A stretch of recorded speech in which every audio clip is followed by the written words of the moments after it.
جی السلام علیکم۔ آج میں تھوڑی سی بات کرنا چاہتا ہوں گوادر پہ۔ گوادر میں تقریباً پچھلے 25 دن سے ایک دھرنا چل رہا ہے۔ نومبر کے مڈ میں تقریباً یہ مظاہرہ شروع ہوا تھا گوادر کے مقامی لوگوں کا، اور ہزاروں لوگ اس میں شامل ہیں، اور وہ اپنے مطالبات سامنے رکھ رہے ہیں۔ ان مطالبات کی طرف بھی میں آؤں گا، لیکن آپ نے اس کی جو کوریج ہے پاکستان کے مین سٹریم میڈیا میں وہ بہت کم دیکھی ہوگی۔ شاید ڈان نے یا چند ایک اخبارات میں اس کی چھوٹی موٹی خبریں چھپی ہیں، ڈان ٹی وی نے اس کو تھوڑا سا کور کیا ہے، لیکن اگر اتنا بڑا دھرنا جو ہے وہ کہ پاکستان کے کسی اور بڑے شہر میں ہو، مثلا پشاور میں ہو یا کراچی میں ہو یا لاہور میں ہو، تو پھر آپ کو اس کی جس قسم کی وال ٹو وال کوریج دیکھنے میں آئے گی وہ آپ کو یہاں نظر نہیں آ رہی۔ اور اس سے جو ایک ڈفرینشیل ٹریٹمنٹ ہے مظاہرین کی طرف وہ بھی آپ کو نظر آتا ہے، اور اس سے ان کے غم و غصے میں اضافہ ہوتا ہے۔ اب آتے ہیں ان کی ڈیمانڈز کی طرف کہ وہ ڈیمانڈز ہے کیا۔ دیکھیے، بہت عرصے سے یہ لاوا ابل رہا ہے، جب سے سی پیک کا سلسلہ شروع ہوا ہے، اور حکومت نے، پچھلی حکومت نے اور اب اس حکومت نے بھی مارکیٹ کرنا شروع کیا ہے گوادر کو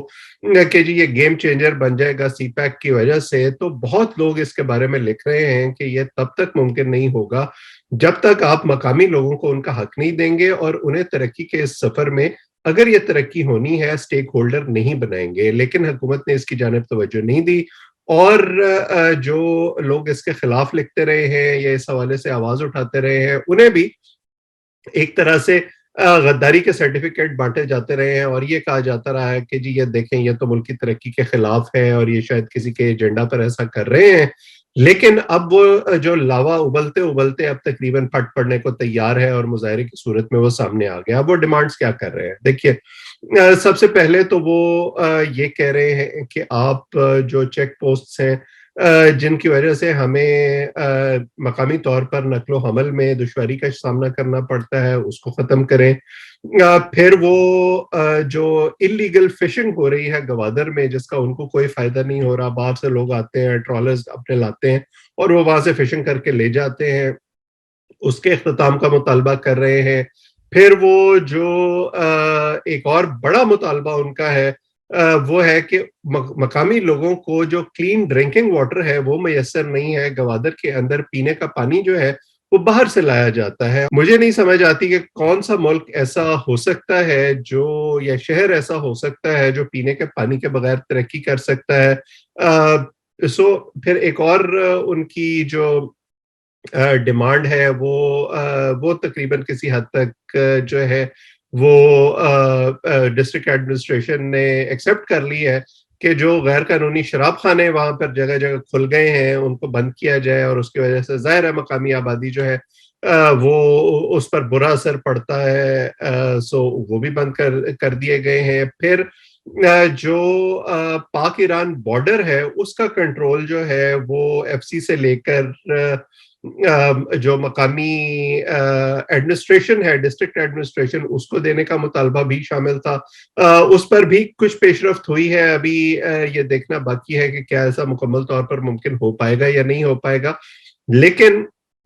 جب مقامی لوگ اس طرح سے سامنے آ جاتے ہیں تو یہ ممکن نہیں ہے کہ آپ ان کو نظر انداز کر کے اور آگے چل سکیں۔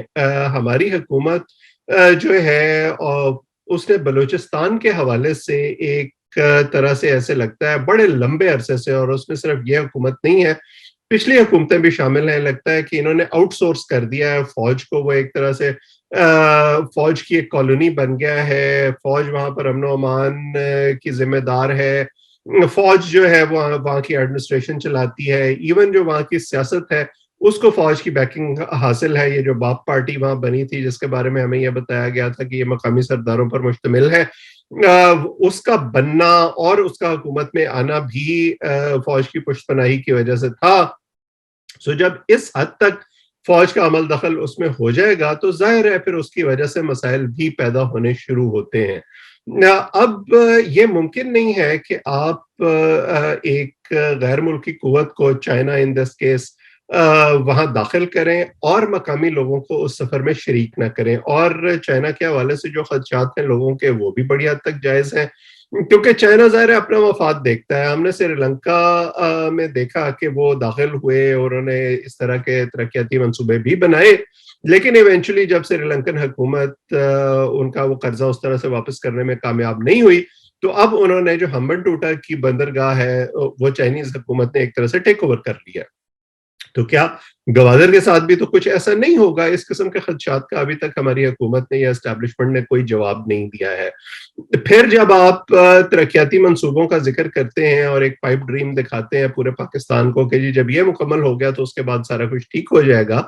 تو وہاں کے مقامی لوگ یہ سوال کرنے میں بالکل حق بجانب ہوتے ہیں کہ جو اب تک پاکستان نے ترقی کی ہے یا پاکستان کے جو بڑے صوبے ہیں انہوں نے ترقی کی ہے, اس میں ہمارا حصہ تو ابھی تک تھا نہیں. جو جب وہاں سے گیس نکلی سوئی کے مقام سے تو وہ اسلام آباد اور لاہور پہلے پہنچ گئی اور سوئی کے مقامی لوگوں کو ملی نہیں. پھر جو اس وقت ان کی محرومیاں ہیں جن کی وجہ سے اب سیپریٹسٹ جو ہیں وہ بھی اکٹھے ہو گئے ہیں حکومت کے خلاف اور ریاست کے خلاف, آپ ان کو بھی غدار کے طور پر پورٹرے کرتے ہیں اور آپ نے جو ہے وہ سیاست تمام سرداروں پر چھوڑ دی ہے. ان سے بات چیت جو ہے وہ اس کے معاملے میں ریاست کا جو طرز عمل ہے وہ بالکل اسی طرح کا ہے جس طرح 71 میں تھا کہ ہر کوئی وہ شخص جو سوال اٹھا رہا ہے وہ غدار ہے اور اس کو اس کے ساتھ سختی سے نمٹنا چاہیے. کسی سیاسی عمل کی طرف جو حکومت یا اسٹیبلشمنٹ جانے کو تیار نہیں ہے. اب وہ جو شاہزین بگٹی ہیں ان کو ایک مشیر بنایا گیا ہے, لیکن وہ اس پہ کتنا کام کر سکتے ہیں یا ان کا کتنا انفلوئنس ہے ان تمام گروہوں پر وہ واضح نہیں ہے. سو یہ تمام وہ عوامل ہیں جن کی وجہ سے میں سمجھتا ہوں کہ ہماری حکومت کو اور ہماری اسٹیبلشمنٹ کو ماضی سے سبق سیکھنا چاہیے اور اس مسئلے کو اتنا زیادہ جو سنو بال ہے وہ نہیں ہونے دینا چاہیے کہ یہ بالکل ہاتھوں سے باہر نکل جائے, کیونکہ جب وہاں تک معاملات پہنچ جاتے ہیں تو اس کے بعد نہ چائنیز ورکرز کے لیے وہاں کام کرنا ممکن ہوگا, نہ جو آپ نے اس منصوبے سے امیدیں لگا رکھی ہیں وہ پوری ہوں گی, اور پاکستان جو ہے وہ جیسے کہتے ہیں ایک طرح سے 100 جوتے اور 100 پیاز, وہ دونوں آپ کھائیں گے اور آپ ایونچولی آپ کے حصے آئے گا کچھ نہیں. بہتر یہ ہے کہ آپ ان لوگوں کی بات سنیں, ان کی ڈیمانڈز جو ہے ان کو سامنے رکھیں, ان کے ساتھ نیگوشیٹ کریں. جب تک آپ ان کو لوگوں کو پینے کا پانی فراہم کیے بغیر گوادر اسٹیڈیم کی تصویریں لوگوں کو دکھاتے رہیں گے اور باہر سے فنکار وہاں لے جا کر ان کے فوٹو شوٹ کرواتے رہیں گے اور وہاں کے ساحلوں کی تصویریں جو ہے وہ مارکیٹ کرتے رہیں گے یہ کہہ کر کے جی یہ دیکھیں یہ کتنا اچھا ہے اور یہاں پہ جو ترقی ہونے والی ہے اور جو منصوبے بننے والے ہیں اس کے بعد ہمارے سارے دل ادر دور ہو جائیں گے, تو وہ فوٹو آپس کی حد تک تو ٹھیک ہے, وہ ایک مارکیٹنگ سٹنٹ کے طور پر تو ٹھیک ہے, لیکن اس کا کوئی گراؤنڈ امپیکٹ جو ہے وہ اس طرح سے نہیں ہونے والا ہے. دنیا میں کبھی کسی شہر نے کبھی کسی ملک نے ترقی نہیں کی جب تک وہاں کے مقامی لوگ جو ہیں وہ انویسٹڈ نہیں ہیں اس پروجیکٹ میں اور انہیں یہ یقین نہیں ہے کہ اس کے جو ثمرات ہیں وہ ہم تک بھی پہنچیں گے. تو اب یہ موقع ہے کہ آپ ان لوگوں کو شریک کریں, ان کی جائز جو مطالبات ہیں ان کو مانیں, اور اس کا جو میں سمجھتا ہوں ایک فائدہ یہ بھی ہوگا کہ جو ایک ریاست کے متعلق ایک